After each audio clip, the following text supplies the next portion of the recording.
Tonight on Face the Press, Susan Harben. Gay and lesbian politics, votes and Mardi Gras. The gay and lesbian vote is a critical vote. It's just been demonstrated in America, and it is only going to become more critical, and especially in some electorates.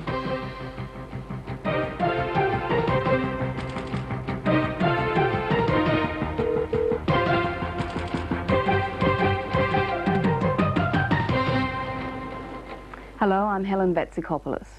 On Saturday, Sydney's Golden Gay Mile, Oxford Street, will come alive in a celebration of gay and lesbian pride. The Mardi Gras parade and party is the highlight of the month's activities. It's a far cry from the first protest march back in 1978. At a time when male homosexuality was still illegal in New South Wales, that march ended with many arrests. Saturday's 16th Gay and Lesbian Mardi Gras promises to be the biggest yet. If last year's figures are anything to go by, a crowd of about 400,000 will turn up to watch the 16,000 or so participants. Tonight's guest is the president of the Sydney Gay and Lesbian Mardi Gras. Susan Harben, welcome to Face the Press. Thanks, Helen. Also with us are Peter FitzSimons, a journalist from the Sydney Morning Herald, and Campion Descent, editor of the Sydney Star Observer, Australia's largest circulating gay newspaper. Well, Susan, what does the Mardi Gras symbolise these days? It began as a political march, now it's a huge cultural event.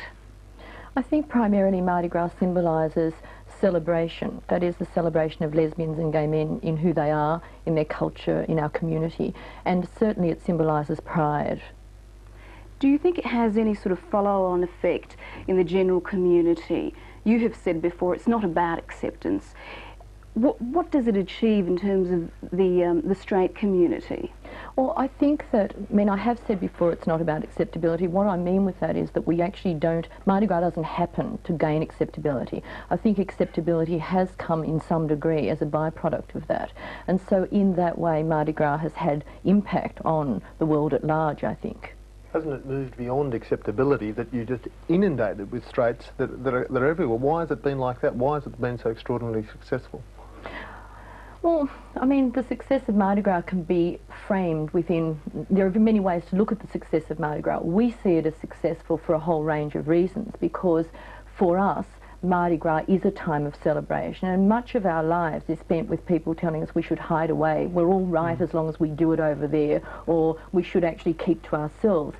So the fact that Mardi Gras as an organisation works all year as a structured organisation to do this every February. And when I say this every February, I'm talking about a month of festival events, I'm talking about the largest nighttime parade in the world, and I'm talking about on the very same night holding the largest dance party in the world. Now, those are major achievements from within what is an oppressed community. Are straights welcome to those? To all of those events? Yes. Well, once again, we don't actually interpret or think about what we do in the context of the straight world, but obviously the parade is a public demonstration. It is actually walking down a main thoroughfare, and most of the 400,000 spectators that come would be from the straight world. Certainly we welcome people of all kinds coming to our theatre and our art, because that is our way for our artists and our playwrights and our filmmakers to actually present their work and to have their work seen, and also for our issues to be put before the community at large, so as people can see who we are, how we think, how we live, what is the representation of this, our lives. Our party is a little bit different, because traditionally our party started as the celebration by lesbians and gay men after all of this work that was done, and the parade was over and people were dressed up and ready to celebrate. That was the time we came together in community to say, isn't this great? Like, this is for us. And obviously now our parties are incredibly well sought after by the straight world, and we do welcome straight people there if they come as friends of gay men and lesbians, and certainly if they come as friends of the community. And that requires, therefore, a certain level of protocol in terms of when they come, because they come into our celebration, into our culture, and we expect them to behave as such.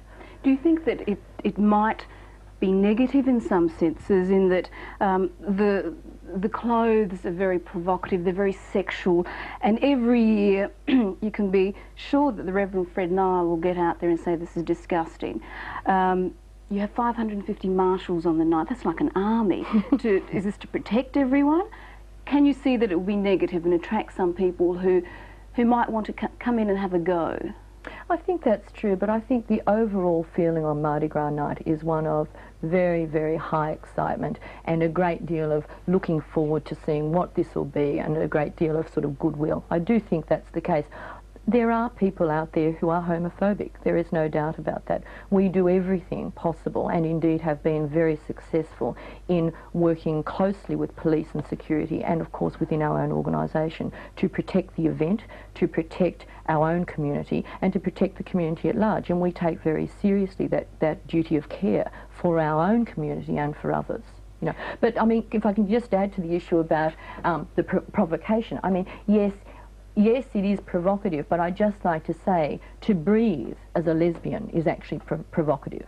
I mean, by virtue of my existence, in lots of ways, I'm provocative. Not to everyone, obviously, but I think that's one of the things about our community, is that it is not the case that gay men and lesbians are universally accepted or universally liked. They're not an accepted people. Can I just break in? I mean, you're not taking it all a bit seriously, are you? To breathe as a lesbian is provocative? I say that in the same way as, in fact, what happens when people say, but do you have to do it so flamboyantly? Do you have to show yourselves in that way? Could I say, do you have to take it so seriously? I mean, maybe, and when we're 1993, I mean, to breathe as a lesbian is provocative? No, surely we've left that behind. You've misinterpreted what I said, in that the truth of the matter is, being lesbian or gay is actually a political issue.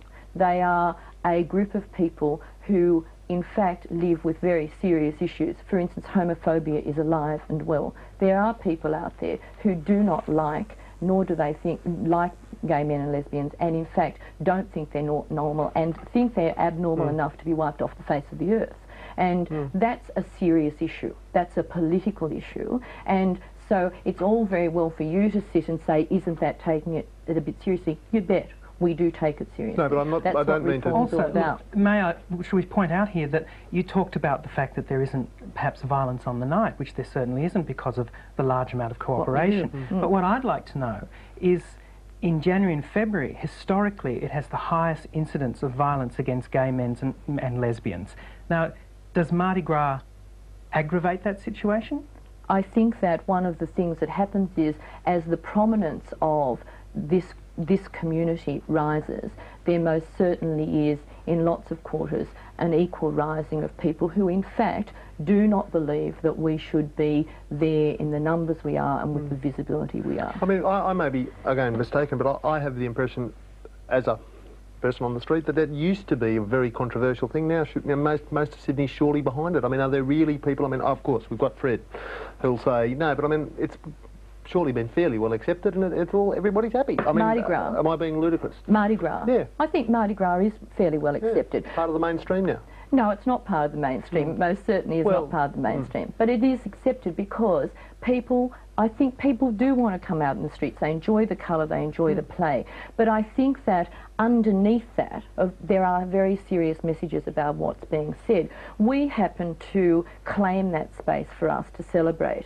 But equally, as you watch a parade go past, you'll see float after float of people with messages on it about HIV and AIDS, a serious, serious issue for this country and certainly for our community. You'll see other floats going by which actually have strong political messages, and they are messages about needing to change the sorts of change legislation or to make reforms in areas that in fact is going to make it easier for lesbians and gay men in this world. And we cannot get away from the fact that homophobia and discrimination still exist. I mean, that's the fact of the matter. Playing devil's advocate, there's an impression in the mainstream community that Mardi Gras is embraced and loved by all gays and lesbians. Now, I've had put to me several times that Mardi Gras just creates a new closet, perhaps. Now, what I'd like to put to you is what pre-Mardi Gras Ronald Conway, a Catholic conservative psychologist, wrote in the Bulletin in 1976, a public which is prepared to laugh at drag shows and camp humour, accept homosexual artists, hairdressers and theatre people, is not necessarily ready to grant adult homoerotic activity legal parity with heterosexual union. 17 years later, 15 years of Mardi Gras, has Mardi Gras helped to break through the stereotypes, or does it in fact reinforce them? I think that I think the whole community has moved some way in terms of breaking those stereotypes, and Mardi Gras plays its part. In terms of that statement, I mean, I actually agree with him. I think it is true. I think the world at large is prepared to laugh at those things, but is certainly not easily prepared to make the sort of legislative change that needs to make, and we are still struggling around some of those things. As you know, Campion, I mean, we're still struggling around issues like spousal rights, where certain things are afforded by virtue of a heterosexual marriage or union, but you can have a lifetime partner as, you know, in a lesbian relationship or a relationship in gay men between two gay men and not be afforded the same sorts of things. So I think we have got a long way further to go. As one of the leaders of the political leaders of the gay community, what's top two things on your agenda, on the political agenda for the gays? And is there a difference between the gay agenda and the male gay agenda and the lesbian agenda? I don't actually, it's interesting, it's a very interesting question. I don't necessarily think in terms of what are my top two priorities, because one of the things about Mardi Gras is that it actually is structured and works like a community event, and it is a community event and has a community-based structure. I am one of 14 people. If you know and understand the size of what happens during February, you would know that there is no way that any individual can carry that. It just doesn't happen in that way. But Mardi Gras has been described by ex-President and now Secretary Richard Cobden as a kind of gay government, hasn't it? Yes, and it's interesting because that's in fact in some ways what has been my own personal experience as an experience. I'm not asserting that as a truth. I'm more saying sometimes as I have been the president of the board and had to answer to the press around certain issues, I have felt like this is somehow the government and the community is the opposition. So it's, you know, we're answering to certain things and the community is the one saying, but what about this, and account for this and answer for this. As it started off as a male gay festival, and you're female gay. Okay. I'm a lesbian, yes. Stay with them. I'm not sure what the politically correct term is, but has there been resistance to you from the male gays that you know, sort of any sense of this being hijacked by lesbians? To me personally? Yeah. No, not to me personally. And I mean, that's interesting. I think that change is always hard, and I think when it was first put that Mardi Gras change its name to Gay and Lesbian Mardi Gras, then there were of course those people who were supporting that and those who were resisting that. That is typical of change, and that's no different. You know, Mardi Gras is no different to the rest of society, right? Now, my experience, however, has been more the one whereby when an issue has come up at board level or in the organisation where lesbians have thought differently about it than gay men, mostly the experience for me has been men saying, "Oh, I never thought about it that way. Okay, I can see what you say," and then somehow working out what we'll do about it. In a nutshell, what is the difference, though, between the way a lesbian might think about it and a gay male? What's the point of issues where you diverge? Well, you're asking questions here about feminism, I think. I mean, and you're asking questions here about the way men think generally and the way women think, as opposed to the way that gay men think and the way that lesbians think. And what are the answers? Well, I mean, in a nutshell. Well, the answers are things to do with women's space and women's identity and the things that are critical to women. But I think the thing that's, to bring it back to what's important about Mardi Gras, is that Mardi Gras is what we call a coalition organisation. And as a coalition organisation, as gay men and lesbians, we share many things in common. The battle about AIDS and HIV awareness and, you know, finding a cure and all the sorts of support services that need to happen is as much an issue for lesbians as it is for gay men. And we, of course, are very committed to that as an end product, and in fact would want to see gay men also involved, and they are, and starting to become more involved in issues that are important to lesbians, like artificial insemination, donor insemination, lesbian parenting rights, all of those sorts of things that in fact are starting to emerge as key issues. So we do look in coalition for the way to work together in terms of the issues that are critical to us. What about the issues that perhaps you have in common? I mean, are you getting together to lobby governments in Australia about issues like marriage and adoption of children? Are they pressing issues, or do you think that perhaps Australia has a long way to go before it follows examples of Denmark and other countries? I don't like to be sort of the bringer of doom around issues, and I don't know how far we have to go, but the truth is we have some way to go. But I think also what's really important to understand is our community, there are several things that need to be known about our community. First of all, we're not a homogenous community. We don't all think the same, we don't all live the same, we don't all see the same issues, and we're no different in that way than other communities.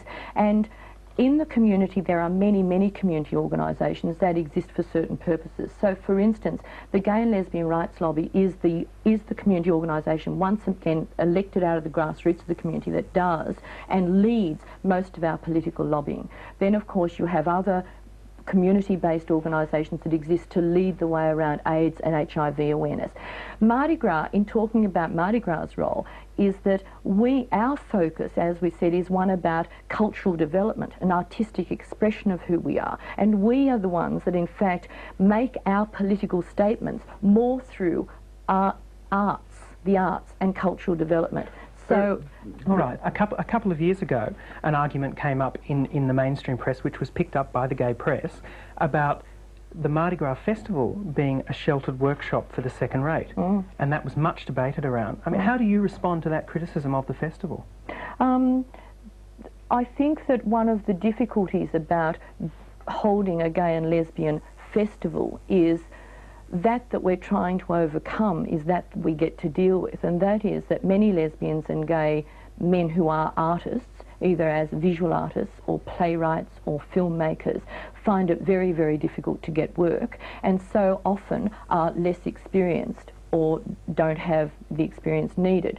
Now, we in fact see it as most important to support lesbians and gay men who are artists, and that's primarily what our festival's about. Also, we see it as important to get our issues there through, as I said, artistic expression. I think that part of what Mardi Gras is aiming for is a festival that is first class, obviously, and our festival has developed year after year. You only have to, if you've been to festivals in the past, you'll see the development there. But we will always have some works there that are perhaps not the sorts of works that will go into the Opera House or into, the Sydney Theatre Company wouldn't pick up, because we are actually dealing with festivals of lesser... Do you want straight heterosexual audiences at those events? I think once again we don't do it for that purpose, but we in fact, the door is open for straight heterosexual audiences to come in if they are open to seeing what gay and lesbian theatre looks like, or gay and lesbian film looks like, or what's a gay and lesbian lifestyle all about. Increasingly we see Mardi Gras being accused from within the community of losing its grassroots. I mean, just round about town now, the Pod Gallery, Belvoir Street, the Festival Centre, at Mardi Gras, there's been a massive postering put up of posters saying, Mardi Gras Festival strikes again, lost out on credibility, funding for straights, holds no joy for the gay and lesbian community, get real, cultural fascism. What's that all about? Well, I think that's about what we were talking about before, which is this thing that is Mardi Gras doesn't exist without that thing out there, which is the community. And there are always going to be people, there is always that tension. I don't actually believe Mardi Gras lost touch with the grassroots. You only have to be at the Mardi Gras premises to feel it. I mean, I was there the whole weekend, and out there in the courtyard out there are men and women on their knees painting things for Saturday. There are hearing impaired people, they're all there. I've never seen most of those faces during the year. I mean, people are there and doing things. And the other thing is that what happens on that day doesn't happen, or on that day in terms of the parade and party, and indeed in the festival, doesn't happen from the desk of one person or the decision making of one person. It happens through a structure of an elected board, which can be voted out, and often is, and a committee structure of 50 or 60 dedicated people and a handful of staff who work full-time, working through the processes of what's this event all about and what sort of face do we want to put on. Can we go momentarily wider than the actual Mardi Gras? Yep. Campion was saying before that the Mardi Gras committee is like a gay government. Yeah. Fairly soon the wider community, Australia, we're going to go for the big government, the election. Is there one of Labor or Liberal or National Party, dare I say, that a better one than the other for gay issues? I think that rather than answering that in that way at this point in time, how I'd rather tackle that is to say the gay and lesbian vote is a critical vote. It's just been demonstrated in America, and it is only going to become more critical, and especially in some electorates. And we are a very organised community, and we're becoming better at it. Who are you going to deliver that vote to? Well, I'm not going to tell you who I'm going to vote for, but what I'm going to say to you is the sorts of infrastructures that we set up we are going to be inviting and have already commenced to and have planned for that last week, in fact it's next week, to call a number of key politicians together to say to them, and we've got a list of many, many questions to say, where do you stand on this issue? How do you stand on this issue? And at the end of it, will a puff of white smoke go up to say we've gone for Liberal or we've gone for Labor? I mean, that sort of thing? I think there'll be different agendas in different electorates depending on how close the margin is and what likelihood we have to swing a vote and what we want people to put on the record so that we can then go back to them. And I noticed that the Mardi Gras guide had advertisements from Labor politicians. Yes. Now, the guide must have been printed before the election was called. Definitely. Definitely. So it wasn't in terms of trying to grab the vote, otherwise perhaps the other parties would have advertised as well. But does that say something about that party, the Labor Party, in perhaps bringing itself closer to the gay community than any of the other parties? Well, one would have to assume that if the Labor Party is willing to advertise in our guide, that they are very content with a public statement of support for Mardi Gras and therefore in some, at least indirect way, for gay and lesbian issues. And one would have to assume that. I mean, I think that it's an interesting thing. I have the sense, and this is only a sense, I can't speak in terms of real experience, I have the sense that we tread that line all the time with politicians who are actually quite interested and quite fascinated and think that if it didn't affect their vote in very conservative electorates, they'd be really happy to actually come in and be very supportive. But there is that sense of, what will it mean? And I think that, you know, that's the line that we're constantly treading. It's what can we do behind the doors. A number of times I've had said to me by politicians, if there's anything I can do, but getting that up front is actually quite difficult. On a specific issue of money for AIDS research and care for HIV positive people, is one political party better on that specific issue? Does the Liberal promise a lot if they come in? As Labor, are you happy with the way the Labor government has given support for that? Well, I don't work, as I said, in terms of the nature of how our community deals with things. I don't work at the forefront of dealing with funding authorities around AIDS. That's the domain of ACON and places like that. But what if a coalition government wins and the GST comes in? What sort of financial impact is that going to have on Mardi Gras? That will have an enormous impact on Mardi Gras and is actually something that the board needs to pick up, has already started to look at. We haven't yet worked out the final impact of that. But once again, that's one of the reasons why, I mean, getting back that thing about the grassroots, we need the grassroots because the grassroots needs to keep things happening in the way that they do, and they do it better anyway. 14 people around a board table need to direct themselves to what are the big things that this organisation needs to deal with to take us into the future.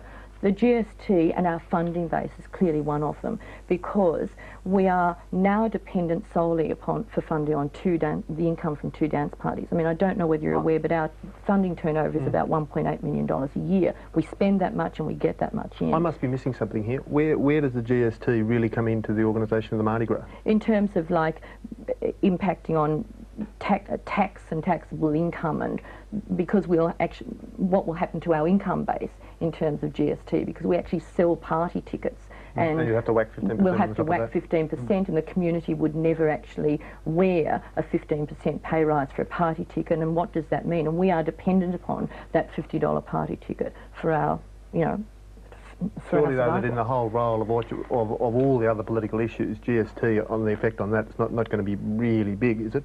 Well, in all the political issues for the gay and lesbian community, yes, but as I said before, the Mardi Gras board's responsibility is that Mardi Gras survives, and Mardi Gras exists upon an income earned solely through the sale of $50 party tickets. I mean, but now you're not extraordinary as that surviving, may you're sound. flourishing. Good luck to you. But we are flourishing, but we need, for our survival, those 2 parties to be sellouts. I mean, are you flourishing? The parade ran at a loss of $60,000 last year. The festival ran at a loss of something like $56,000 last year. So you're not actually flourishing, are you? Well, it depends on what you mean by that. We don't set out to have the parade make money. But there's not bucket loads of money just sitting there. Bucket loads of people, 400,000 in the streets, they're doing all right.